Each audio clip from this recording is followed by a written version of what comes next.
Welcome to the podcast Rise and Play. I am Sophie Vaux, your podcast host. I bring together leaders, entrepreneurs, fund makers, investors, and educators who are here to make a change in the industry for a brighter and healthier future of the games we will make and how we will make them. We're here to start a conversation because listening and asking the hard questions is sometimes enough to inspire change in us, to take the leap too. Let's begin. Welcome to my first class, Hiring with a Vision. As you know, hiring is one of the most important steps when you are looking to build your new studio, your dream team, and looking to make a success with your game. I would say it's even 50% of what will lead you to the success. If you follow me, a year ago I wrote an article on the Constructor of Fun, sharing my methods and practices on how to hire with a methodical approach and how I hired my own dream team. I'm very excited to share with you my own methods through all the steps through this masterclass. At the end of this course, you get all the materials and the deliverables that you can use for your own practice. Let's begin. Module 1.1. Start with why. Why is it important that you start with a why before you hire, that you have a vision? Because when you know why you're building your studio, your team, this becomes your North Star in every decision you make, in everything, how you hire people, who you're looking for, even when you discuss with people why they should join your venture. This is really important because this will define all the rest. And I strongly encourage you to spend all the time you need to think about your why. I will go further in my classes of how to find and define your why. But as a starting point, maybe ask yourself a very simple exercise with 5 whys. Why do you want to build a studio? Because maybe you want to build a certain type of games. Why do you want to build a certain type of games? And why do you want to build the team this way? Or why do you want to become a success? Try to the exercise of the 5 whys and see where it will lead you. Module 1.2. Identify your personal values. As I just started before with why, it's important going deeper to really understand your personal values. What I mean by personal values is what you care about as a person, as a professional, as a friend. What are your values in life and how will they reflect in how you work, how you hire, and how you interact with others? So let's dig here a bit deeper into understanding the personal values. So when I look at personal values, I see 5 categories in life. And let's start with the most obvious one about work. Think about what are your values around the work. How do you work with others? What is important to you in the work?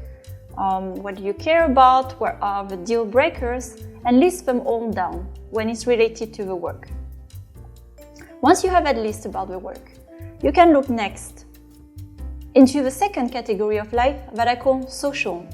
So social integrates everything that is related to network, people who are around you, how do you interact socially with others, how do you interact with strangers, if you go at a party, what do you value, how do you connect with others. Write down these values. Then going a bit deeper in your personal self. I think one important value as well that we have as individuals is the family. What are your values in a family? How much do you value family? You have yourself a family. What is important for you? Not just about the work, but how the family is important to you in your life related to the work. And going a level deeper, beyond the family, there's what I call close relationships. So it can include very close friends, your best friends, or a partner, a close, very close love, romantic relationship. And what is important for you as well? What do you value in a partner or your best friend? Why are they your best friend? Or why your partner is your partner in life? What is it about them that makes you so close? Write it down. And at last, personal development. what are your values in personal development? What do you value to grow as a person? How do you see yourself in a year, in 5 years, in 10 years? Who do you want to become? What is important to you in anything you do or anything that defines you? So I listed here 5 categories, and I ask you to list for each of these categories all of your values. And the exercise here is to, by all that list, see the overlap, see the things that are common in each category that defines your core, and you get closer to what are your personal values, the things that are really important for you, not just in one area of life, but all your areas of life. Another tool that I use as well when looking at personal values, because it's hard sometimes to spend some time just journaling and, coming up yourself with your values. There are some tests out there that are backed by science and research to help you as well understand yourself, because of course it's really hard to self-analyze and understand the complexity of your brain, your experience, your education, your culture. And one type of test that I really like and encourage as well with the work, so one is Gallup Strength, and especially you as a leader, you want to understand what defines you as a leader, what are the characteristics you have as a leader. And that type of test can help you understand a bit deeper how you are categorized as a leader. And you can collect more pieces of a puzzle to understand who you are as a person. Another type of test that I like a lot as well and have been used a lot for teams is Enneagram. An Enneagram goes more in the spectrum of different types of personalities, and I'll go a bit deeper into that, where you can understand differences in a group. But you individually, when you make that test, you can understand more what are your dominant traits. And you will see as you go through this test, you see an overlap in several tests about what are your dominants in terms of personality. So for example, for me, in Enneagram, I know myself actually very dominant about the type of challenger and reformer. And that has translated in many other areas of my life where I'm very aware of this now, and I can make it even more conscious as a leader that this defines me, and this is probably how others perceive me by the way I am. And at last, another test that is maybe not so related to the work, but also very used also in a psychological field, is the Big Five. If you don't know about it, the model is called Ocean. And here, it's not about putting you in a certain category, but understanding where you are in the spectrum of different characteristics. So for example, on the Ocean model, you can understand how extrovert or open to the world you are, or more inside yourself. And you have that for each areas, that's agreeableness, consciousness, emotions, stability, and openness to experience. And by understanding that more, you understand the whole spectrum and complexity you are about. So these tests are another way to understand your personal values through the lens of more science, if you want to see it that way. And at last, to understand personal values, I encourage, I think, the most humble and hard exercise, that is to ask feedback to others.